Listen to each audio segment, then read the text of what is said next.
Good morning, my name is Gulnara Dusказиева. I'm an English teacher from NIS Uralsk, and today we will have a lesson about food and science. The lesson will be focused on language with content, and it is for grade 12 students. The learning objectives for the lessons are speaking and listening. Speaking is to ask and respond with appropriate syntax and vocabulary to open-ended, higher-order thinking questions on a range of general and curricular topics, including some unfamiliar topics. And listening is to understand specific information in unsupported extended talk on a wide range of general and curricular topics, including talk on a growing range of unfamiliar topics. By the end of the lesson, students will have practiced listening for the main idea and speaking for about organic food. So the cross-curricular links of this lesson will be with biology and chemistry. There will be targeted vocabulary for the lesson, which are as following: organic, non-organic food, overwhelming, accede, dairy products, nutrients and vitamins.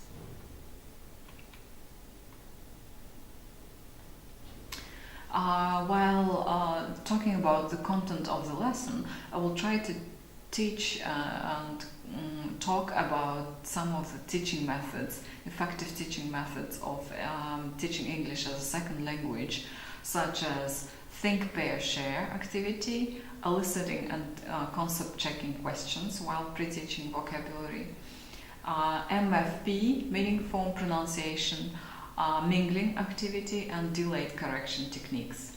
So at every stage of the lesson, we will try to focus on one of these activities and think how we can apply them effectively in our English lesson.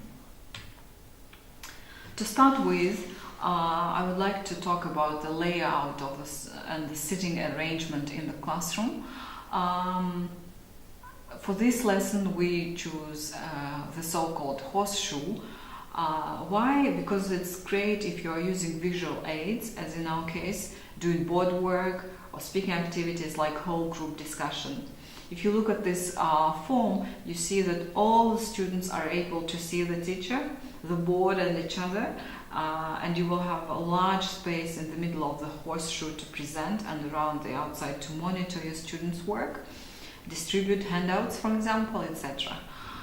Breaking the group into pairs will be also easy, and dividing them into two larger groups within this setup. So I recommend you to use this layout for most of your English lessons. Very effective. So to start a lesson, we need a lead-in. And in our lesson, we use a picture. In fact, two pictures for setting the context. For this part, we'll use think, pair, share activity. This is a very simple yet very effective technique that allows ESL students time to process their thoughts, often in two languages, which takes more time. So, teacher shows the two pictures, one with free range chickens and the other one with caged chickens, as you see, and ask questions such as: what is the difference? What chicken is organic and what is not? What is safer and is more nutritious? So such simple questions first. You show the picture and ask these questions to the whole class. Teacher then gives some time to think about the question on their own, as well as to think about the language they can apply in this answer. It's very important to give students some time to think, because very often teachers rush into the answers, and learners of the second language just don't have time to think about the necessary vocabulary to use. Teacher has students then share their thoughts with a partner who sits right next to him or her. This gives the students the opportunity to check out their answers with another students or hear another possible answer and to think about the question more. If confused, for example, students can ask their peers for help. So this gives more confidence to students to speak in a foreign language. Finally, the teacher asks students to share thoughts with the whole group, which serves as a form of accountability for the students. In this discussion or explanation, the teacher gets feedback on what the students do or don't know through informal assessment and introduces the topic. So this simple activity or pyramid of first giving some time to think on your own, then share with your partner, and only after that to talk about this as a whole group gives very much confidence and is very rewarding for learners. For the pre-listening task, we use making predictions. Teacher assists student comprehension by showing them the headline of the article and asking them to decide if the statements which you see on the screen are true or false before they listen to the audio for the first time. Why doing this? It helps the students make predictions about the text and encourages critical interaction when they listen. So students' minds are very active before they listen and while listening to the audio. Here are the sentences we give them. Students have found that non-organic food is no longer nutritious. Research says vitamin content in organic, non-organic food is the same. The researcher said people should think more about pesticides, and the researcher advised people to buy more fruit and vegetables.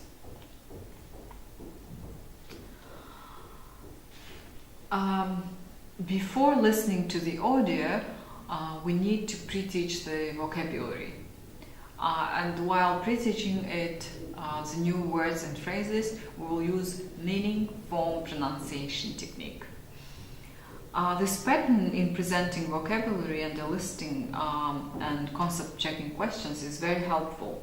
Eliciting is a range of techniques which enable the teacher to get learners to provide information rather than giving it to them.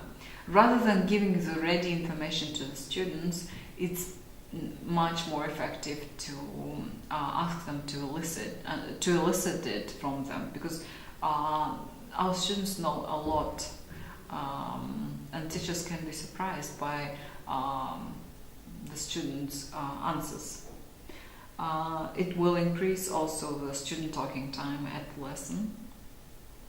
Eliciting is based on several premises. Collectively, students have a great deal of knowledge in all spheres of life, both of the language and of the real world. This knowledge needs to be activated and used constructively. The teaching of new knowledge is often based on what the learners already know, and questioning assists in self-discovery, which makes information more memorable. So if the student got to this knowledge himself or herself, it will be left in the memory of a child for a longer period than when information is just given on the tray to him or her. A concept-checking question is designed to highlight the essence of meaning of the day's target language and verbally check for understanding of grammar, vocabulary, communicative functions, instructions, really for any time a teacher wants to ask, do you understand, which is absolutely inappropriate in an English lesson to ask. So instead of asking, do you understand, ask concept-checking questions like, for example, this is the targeted vocabulary for the lesson, and we want to pre-teach dairy products to our students. So we can ask such a question as, what kind of dairy products do you know? This will be a concept-checking question. Or for the verb exceed, can you think of the synonym for the word? a possible answer can be go beyond or surpass, be greater in number and size. So this will be eliciting. Or for the adjective overwhelming, you can say, his party has won overwhelming support. Did a lot of people support it? A concept checking question, and students will answer yes or no. This will show you whether the students get the idea of what overwhelming means or not, to build on it further. So the students listen to the article twice, as usual. First, they listen to check the answers in the true or false activity. And second, during the second listening, the teacher gives the handout with the text to fill in the gaps in it. The fact that students listen to the audio twice gives them the opportunity to not to just scan the audio text, but to think about it deeply, and the opportunity to read and listen simultaneously also affects the memory, and it helps to memorize the spelling of the words, grammar, and all the structures connected with it.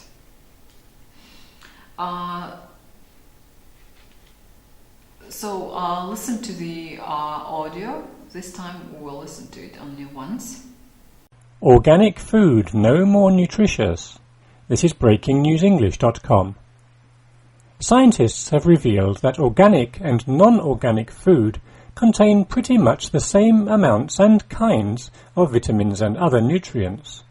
This might be surprising news for those of us who choose to buy organic, believing it to be healthier. Researchers from America's Stanford University concluded that there might not be any extra health benefits to buying organic. Thus, people might be better off saving their money and buying non-organic produce. Lead researcher Dr. Crystal Smith-Spangle said there was no difference in the vitamin content in fruit, vegetables, meat and dairy products in organically and conventionally produced food. She said the only difference was slightly more phosphorus in the organic products. Dr. Smith-Spangle's review of over 200 different reports on organic food suggests people should perhaps revise their shopping choices based on the levels of pesticides. Smith-Spangler said both organic and conventional foods rarely exceeded the allowable limits for pesticides in the USA. She said the evidence wasn't too clear on whether the difference in pesticides would have an effect on health. She concluded by saying consumers should know there is overwhelming evidence that eating fruit and vegetables is good for your health, so people should eat more fresh produce, whether it is organic or conventional. Organic foods accounted for $31 billion in sales in the USA last year, up from $3.6 billion in 1997. For after-listening activity, we choose mingling. It's also good to ask students to do surveys at the lesson to develop their research skills and communication skills too. Students are given such handouts and they write 5 good questions in every cell. The students must know what does it mean when the teacher says write a good question. A good question is a higher order thinking question which develops critical thinking, that is why, how, in what way, not just the questions which demand yes or no answers. So students write 5 good questions about organic food in the table in pairs. This gives them the opportunity to be more confident about the task. Then each student must write the questions on his own paper. When students have finished, they interview other students and write down their answers. Students return to their original partner then and share and talk about what they found out. Students make a mini presentation to other groups on the finding. Such an activity allows students to move around the class, to talk to different people, and then it is very logical in its structure because you go back to your original partner and share it. The presentation part makes students accountable for the task and leaves again for the teacher the chance to assess the students formatively. At the end of the lesson, especially of an ESL lesson, it's very important to do some delayed correction, which is opposite for immediate correction when the teacher corrects the mistakes the student makes during the lesson. So during the whole lesson, teacher monitors and draws students' attention to several most commonly mistakes they make in pronunciation, grammar, collocations, anything. Delayed correction techniques are correction a teacher uses sometime after a learner has made an error. This is usually done to avoid interrupting in for fluency practice. Although there are other reasons also. Delayed correction contrasts with correction techniques such as reformulation and echoing, which also can be used sometimes, which occur immediately on the spot. After the correction has been done, a home assignment is given, which is connected with the content of the lesson. Students are asked to write a letter to an organic food expert. So the task is created to be connected with real life, and some skills are necessary which will be useful for the student in future. The students are asked to ask 3 questions about organic food and give him or her 3 of their opinions about it. At the next lesson, the students will read their letters to their partners, and the partners will answer the questions. So again, the ability to build good questions is going to be trained at home, and writing skills too. To warm the kids down, teacher asks students to stand in a circle, throws a ball to a student who needs to answer one of these questions. What have I learned, or what do I want to learn more? But before beginning the activity, teacher demonstrates it herself. It's better than giving long instructions. Just demonstrate the activity, especially when the instructions are too wordy or complicated. Sometimes it's just easier to demonstrate it for the teacher. So use demonstration instead of giving instructions sometimes too, please. These are the references used for while preparing for the lesson. And for the conclusion, let's revise the teaching methods we talked today. In an ESL classroom, teachers are encouraged to use such teaching methods and approaches as think, pair, share, eliciting and concept checking questions, meaning form pronunciation for pre-teaching vocabulary, mingling activities to develop research skills of the student, and delayed correction techniques, as well as demonstrating the activity instead of giving long, boring instructions. Thank you for your attention, and see you next time.